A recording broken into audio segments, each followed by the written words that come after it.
The call came just after sunrise, when most people were still asleep or just beginning their day. The 911 operator answered in the usual calm and steady tone, expecting the typical emergencies that filled every shift: domestic disputes, traffic accidents, noise complaints. But this call stood out immediately. The voice on the other end was unsteady, filled with panic but trying hard to sound composed.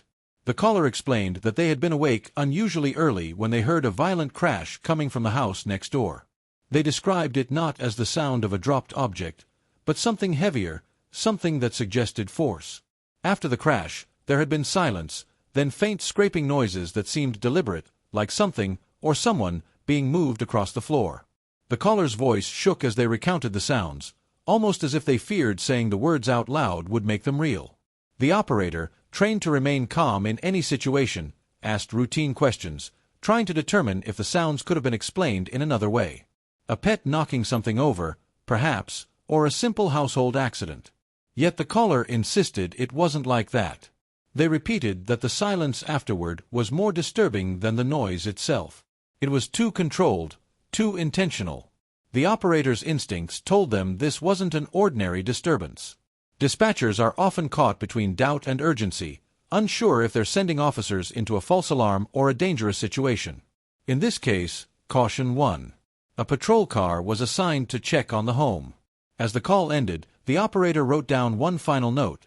The caller seemed genuinely terrified, not just worried. That detail would later become crucial, because it suggested more than just a random report. It suggested foreknowledge. But at the time, no one thought that far. To the officers preparing to respond, it was just another welfare check, the kind they performed countless times in their careers. None of them knew that behind the closed curtains of that ordinary suburban house lay a secret so carefully concealed that, if not for this one phone call, it might never have been discovered at all. In the quiet minutes after the call disconnected, the operator replayed the details in their mind. Emergency workers often learn to compartmentalize, to separate emotion from duty, but something about this call lingered. The caller's trembling voice, the insistence that something was being dragged, the sense of fear that bled through every word, it painted a picture the operator couldn't shake. The house itself was in a neighborhood where crime was rare, where neighbors waved from driveways and children rode their bikes freely in the street. The idea that violence could erupt there seemed unthinkable. And yet, unthinkable or not, the sound of that voice carried a weight of truth too heavy to dismiss. By the time the patrol car rolled toward the neighborhood, the 911 operator had already made a mental note that this case felt different. They couldn't have known then that they had just set in motion an investigation that would expose a murder hidden in plain sight.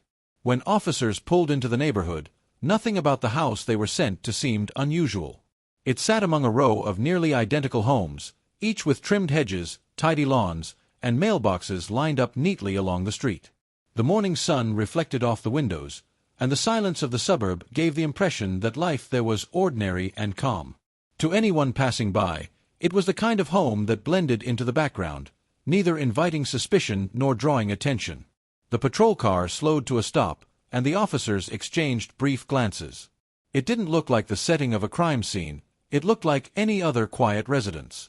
Still, the 911 report had been specific enough to warrant checking. They approached the front door and knocked firmly, calling out their presence. No one answered. They waited, listening for movement inside, but the house remained silent. A second knock, louder this time, produced the same result. The stillness was almost too perfect, and the officers felt an uneasy tension creep in. Many times, they had arrived at houses where arguments were overheard or noise complaints were filed, and almost always, someone would answer with irritation or embarrassment. Here, there was nothing, no footsteps, no voices, no reaction at all. One officer moved to the side of the house, peering through a partially drawn curtain. The interior was shadowy, the blinds angled to block most of the view. All he could make out was a living room with furniture neatly arranged, not a cushion out of place. Another officer checked the back, finding the same: locked doors, closed windows, no signs of forced entry. From the outside, the house was a picture of order. But the very neatness, the absence of movement or noise, began to feel unnatural. As they stood in the driveway, a neighbor walked over cautiously, curious about the police presence. When asked if they had noticed anything unusual, the neighbor hesitated. After a moment, they admitted that over the past week, they had heard shouting coming from the house late at night. At first, they had brushed it off as ordinary marital disagreements, the kind that happen in any household. But now, paired with the silence and the police visit, it didn't seem so harmless. The neighbor's words added weight to the sense that something was wrong. The officers tried again, knocking harder, announcing their intention to enter if no one responded. The law allowed them to perform a welfare check under such circumstances, and the growing suspicion justified action. When there was still no answer, one officer stepped back and forced the door open. The sound of splintering would echo down the quiet street, breaking the illusion of suburban calm. As the door swung open, the officers stepped inside cautiously. The air felt heavier, staler than it should have on a fresh spring morning. Nothing jumped out immediately as violent or chaotic, but the atmosphere carried an unease that was difficult to define. The house that looked so perfectly ordinary from the outside was beginning to show hints of a carefully maintained surface, one that might be hiding something far more sinister beneath. Inside the house, the officers moved slowly, scanning every corner as if expecting something to leap out at them. At first glance, the living room seemed untouched, almost staged. A family photo rested neatly on the mantel, the faces smiling as if frozen in a moment of happiness. Cushions were arranged perfectly on the couch, a blanket folded with care over the armrest. Yet small details disturbed the sense of order. A picture frame hung slightly crooked on the wall, and on the floor near the hallway, a faint scuff mark suggested something heavy had been dragged across the carpet. These signs were subtle, but to trained eyes they hinted at activity that didn't belong in an ordinary morning. They moved into the kitchen, where the atmosphere shifted again. On the counter, an unfinished cup of coffee had gone cold, a dark ring staining the saucer beneath it. Plates from what looked like a late meal sat in the sink, as though someone had left in a hurry without cleaning up. More troubling was the shattered glass on the floor near the refrigerator. Shards lay scattered across the tiles, and a faint smear of blood marked one piece. It wasn't enough to suggest a major injury, but it was enough to confirm that some kind of struggle had occurred. The officers exchanged quick glances, understanding without words that the call they were responding to was more serious than expected. The silence in the house was thick and unnatural. Even in quiet homes, there are usually small sounds, the hum of a television left on, the distant murmur of a radio, footsteps upstairs, or the creak of pipes. Here, there was nothing except the low whir of the refrigerator. The quiet pressed in on them, making every movement feel louder. They continued deeper into the house, each step on the hardwood floor echoing far too sharply. Down the hallway, they checked each room. The bedrooms were tidy, the beds made with military precision, as if no one had slept in them for days. But the closet in the master bedroom caught their attention. Shoes were missing, gaps noticeable where clothing had been hastily removed. It looked less like someone had packed for a trip and more like someone had left quickly, taking only what they thought they might need. Then they reached the basement door. Unlike the rest of the house, which carried only subtle signs of disorder, this door was locked from the outside. That detail froze them in place. A locked door could mean many things: storage, safety precautions, but rarely was it locked in this manner, as if to keep someone or something from being accessed. After forcing it open, the smell hit them first, a faint but unmistakable odor of decay mixed with chemicals. The beam of a flashlight cut through the gloom, sweeping across shelves, old boxes, and tools, until it caught something out of place. Wrapped in plastic and half hidden among storage bins was a shape that left no room for doubt. What had begun as a simple welfare check had just turned into the discovery of a body. The discovery in the basement shifted the entire investigation into high gear. Once the body was confirmed to be that of the homeowner's wife, the house transformed from a quiet suburban dwelling into an active crime scene. Detectives arrived quickly, photographing every inch of the property, collecting samples, and documenting evidence with painstaking care. The victim's body, wrapped in layers of plastic and hidden among storage boxes, showed clear signs of being deliberately concealed. What disturbed investigators most was the crude but determined effort to cover it up, as though the killer believed this hiding place would never be uncovered. The basement became the center of their work, but soon, their focus turned outward, to the person who should have been there but wasn't, the husband. In the days following, detectives pieced together the couple's recent history. Friends and co-workers of the victim reported that she had become increasingly withdrawn in the months before her death. She had stopped attending social gatherings and had missed several days of work without explanation. Those close to her recalled her mentioning arguments at home, though she never revealed the details.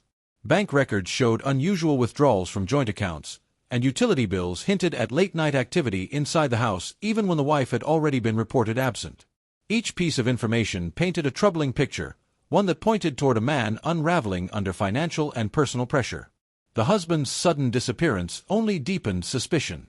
Neighbors recalled seeing him leave late at night carrying heavy bags, though none had questioned it at the time. To them, it looked like trash or luggage. Surveillance footage from a nearby street camera confirmed this, capturing him moving quickly with his head down, the bags weighing heavily in his hands. Investigators believed he had attempted to dispose of evidence, though no bags were ever recovered. The sense of planning was clear, but what puzzled detectives was how a man who had gone to such lengths to hide his crime could have been exposed so quickly. The answer came from the 911 call itself. By tracing it, investigators discovered that the caller wasn't simply a concerned neighbor. It was a relative of the husband who had long suspected his temper and had become alarmed after failing to reach the victim for several days. Instead of confronting him directly, they chose to make the call anonymously, fearing for their own safety. This revelation added a chilling layer to the case. It meant that someone close to the family already sensed danger before the body was ever found, and it suggested the murder was not an impulsive act but the culmination of something that had been building for weeks, perhaps months. As detectives continued their search, the husband's name and face began appearing in local media, labeled a person of interest and later the prime suspect. Tips began pouring in, each one placing him further away from the quiet suburban street he had once called home. Every hour he remained missing increased the urgency of the case, because investigators knew that a man capable of hiding his wife's body in his own basement might be capable of much more if he stayed on the run. The search for the husband stretched across counties, pulling in resources from local police, state investigators, and even federal agents. Leads trickled in from gas stations, rest stops, and motels, but each time officers arrived, he had already slipped away. Investigators knew he was desperate, and desperation made him unpredictable. The trail eventually led to a rundown motel off a quiet highway, the kind of place chosen by people who didn't want to be found. When officers surrounded the building in the early hours of the morning, they discovered him inside a small, cluttered room, bags half-packed, as if he had been preparing to vanish again. Alongside him were stacks of cash, a forged identification card, and items linking him directly to the scene in the basement. His capture ended the manhunt, but for investigators, it was only the beginning of revealing the full truth. Back at the station, interrogators pieced together the timeline of his actions. Evidence suggested the murder was not spontaneous but carefully plotted. Financial strain weighed heavily on the household, and friends later testified that arguments had grown sharper, more frequent, and impossible to ignore. The wife had threatened to leave, and with her departure would go the last of the stability he clung to. For him, the murder seemed like both a desperate act of control and a flawed attempt at escape. The details of how he tried to conceal her body were presented later in court with chilling clarity, showing not just cruelty but calculation. The trial drew significant attention, both locally and beyond. What fascinated the public was how ordinary the couple had seemed to those around them. Neighbors spoke of seeing them gardening together, waving politely during errands, and never suspecting the storm that brewed behind closed doors. Prosecutors presented the husband as a man who had carefully crafted an image of normalcy while secretly planning his wife's death. Defense attorneys attempted to paint him as a man overwhelmed by stress who acted without premeditation, but the evidence told a different story. Bank records, surveillance footage, and forensic analysis built an undeniable case. The jury was presented with not only the brutality of the crime but also the attempts to erase it from existence. The 911 call that started the entire investigation became a central point during the proceedings. Prosecutors emphasized that without it, the crime might have gone unnoticed for weeks, perhaps even longer. The anonymous relative who placed the call was revealed during the trial, their testimony underscoring the fear and suspicion that had been growing around the couple for months. Their decision to act, despite personal risk, shifted the case from hidden tragedy to exposed truth. When the verdict was finally read, the courtroom was silent except for the sound of the judge's voice.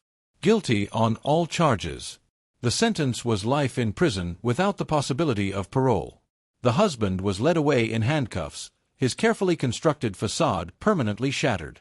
Years later, what lingered most in the public memory was the contrast between appearance and reality. A house that looked perfect from the outside concealed a terrible secret. A man who smiled in family photographs harbored violence behind his expression.